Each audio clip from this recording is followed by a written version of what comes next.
La team, nous allons écouter ici le camarade Ibrahim Maïga qui répond à monsieur Camille Makosso, pasteur ou je sais pas quoi, ou blogueur, mais il va avoir une réponse ici du camarade Ibrahim Maïga.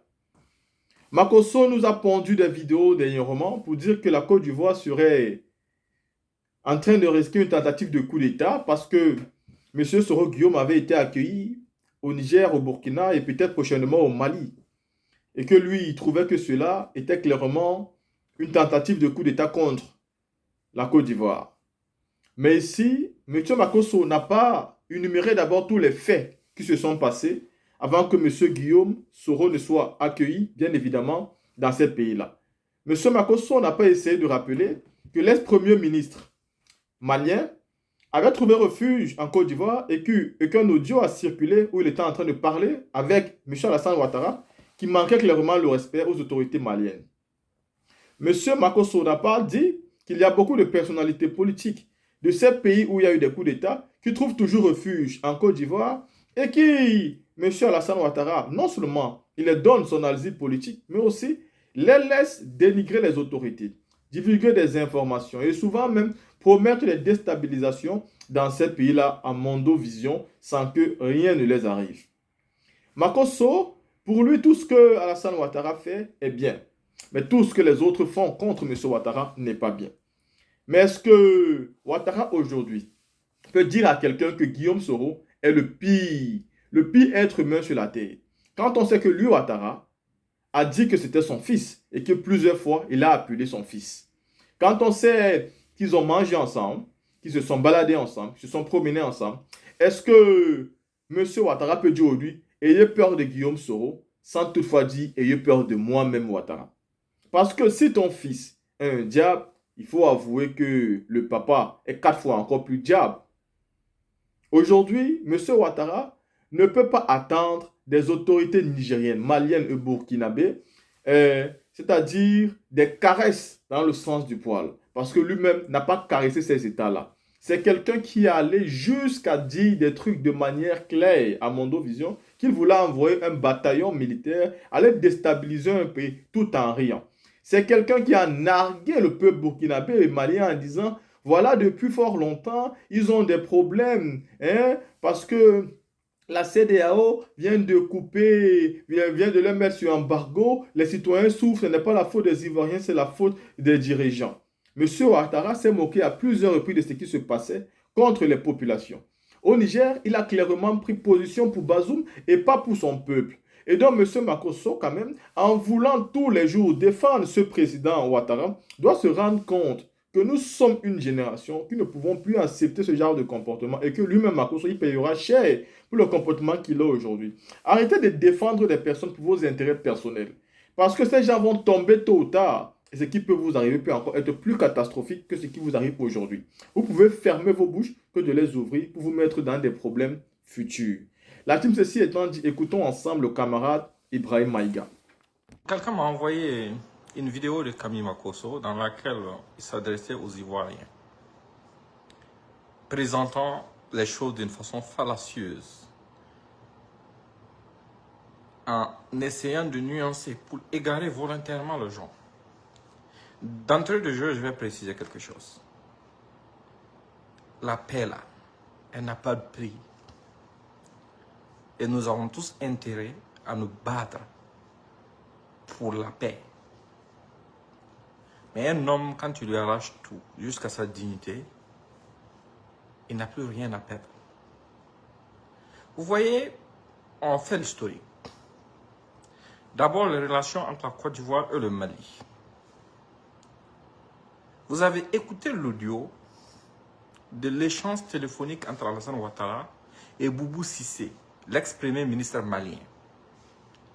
Un audio dans lequel l'ex-premier ministre, on pouvait le voir, ne se contentait pas de se réfugier en Côte d'Ivoire.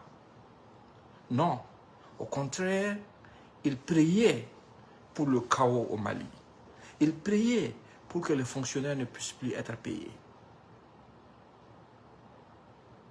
Un audio dans lequel Alassane, malgré son âge, insultait les dirigeants maliens comme des enfants. au-delà de Boubou Cissé, plusieurs autres acteurs maliens qui priaient pour le chaos du Mali ont trouvé refuge en Côte d'Ivoire. Refuge et financement en Côte d'Ivoire.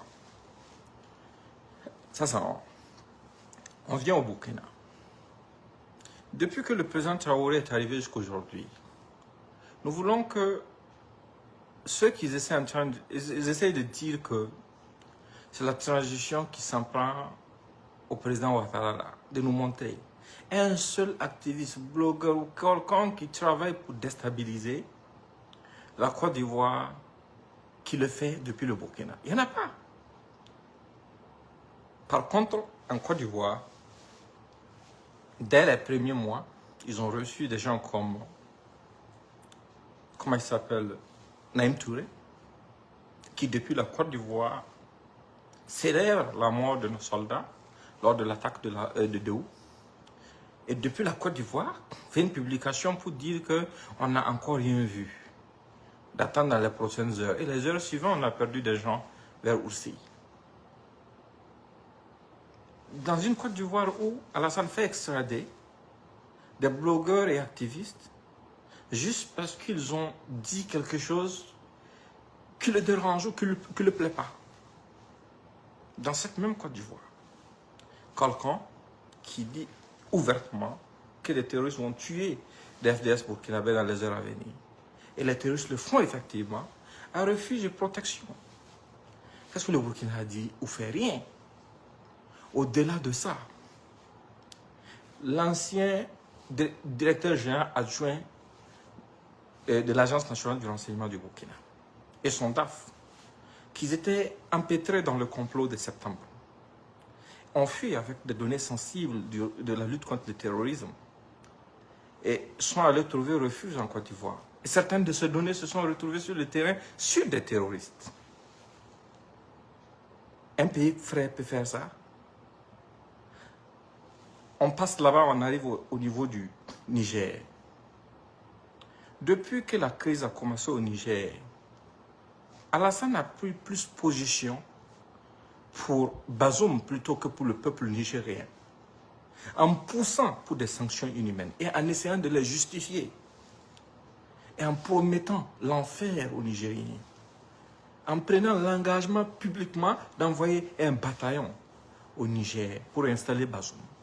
Au-delà du bataillon, il montrait fièrement, dans une de ses interventions, la vidéo est encore disponible, quand au Niger, rien ne va, à la banque même, les gens ne peuvent pas avoir plus de 10 000, l'électricité est coupée, mais ce n'est pas de leur faute, c'est la faute aux militaires. Mais écoutez, c'est grave ça. Comment on peut être inhumain jusqu'à ce point et espérer que les gens te respectent? C'est la même chose contre laquelle beaucoup d'acteurs sont en train de lutter dans la bande de Gaza. Les gens ont dit qu'ils sont opposés au Hamas. Mais il n'est pas question d'affamer les populations civiles de Gaza juste parce qu'on est contre le Hamas ou bien parce qu'on veut atteindre le Hamas. C'est ça la propagande de beaucoup de gens. Et ce sont ces mêmes acteurs qui vont venir en Afrique, chez vos frères, chez vos voisins, imposer des sanctions inhumaines. Essayer d'affamer une population comme la population nigérienne, couper l'électricité, ce qui est inhumain. Ce qu'on peut qualifier de... En tout cas, c'est un grand crime contre l'humanité. Mais quand c'est en Afrique, ça passe parce que ça ne prête pas d'attention. Ça, c'est pour dire aux Ivoiriens, vous savez, il n'y a pas de nouveaux Ivoiriens, il n'y a pas de nouveaux Burkinabés, il n'y a pas de nouveaux Nigériens, il n'y a pas de nouveaux Maliens. Ce sont les mêmes personnes qui ont soutenu les anciens régimes qui sont encore là. Et les relations entre les peuples transcendent les relations entre dirigeants.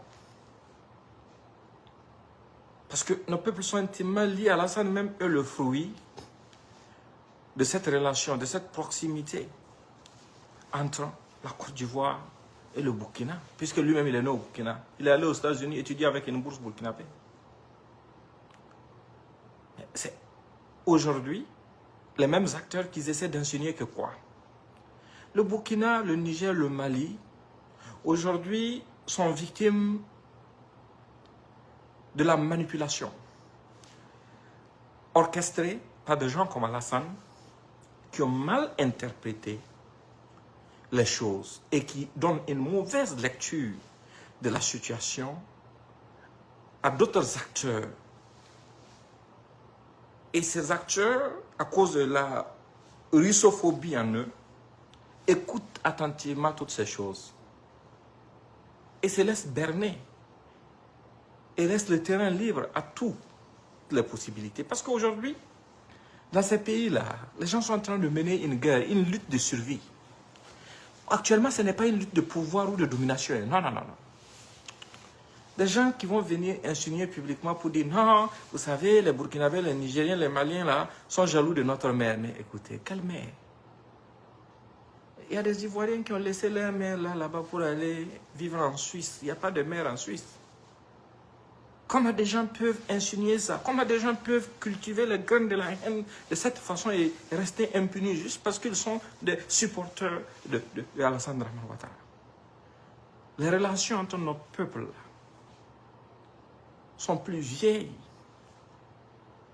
que tout ce que vous pouvez imaginer. Le frère de Ouattara, moi je vais entrer un peu beaucoup. Quand des gens disent que non, tel opérateur économique là, il est propre, il a soutenu, mais c'est du n'importe quoi.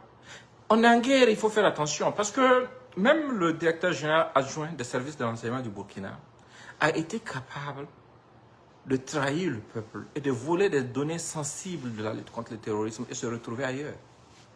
Donc, il faut se méfier de n'importe qui. Le frère de Ouattara a réuni, via un opérateur économique burkinabé, des opérateurs économiques, leur demandant de venir s'installer en Côte d'Ivoire et prendre des marchés pour que l'économie du Burkina s'écroule. On peut faire ça à un pays, frère. C'est quoi la finalité? C'est quoi le but? Les Ivoiriens doivent comprendre que ce ne sont pas les autres peuples qui sont en train d'être contre la Côte d'Ivoire.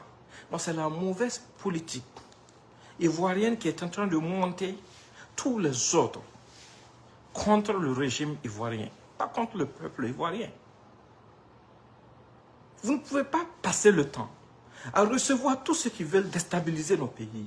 Vous ne pouvez pas passer le temps à taire toutes les voix discordantes. Vous ne pouvez pas passer le temps à essayer de déstabiliser quotidiennement nos patries, à encourager des sanctions inhumaines contre nos patries et espérer qu'on reste éternellement là, assis et attendre notre mort. Non!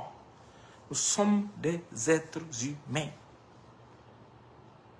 Votre fraternité, au moment où nous l'avons attendue, nous ne l'avons pas vue. Alassane a peur de quoi? Lui, Alassane, c'est lui qui a négocié la levée du mandat de Guillaume Soro au Burkina. Il l'a négocié avec Roch-Marc Christian Kaboré. C'est le même Guillaume qui l'appelle son fils dans ses interventions.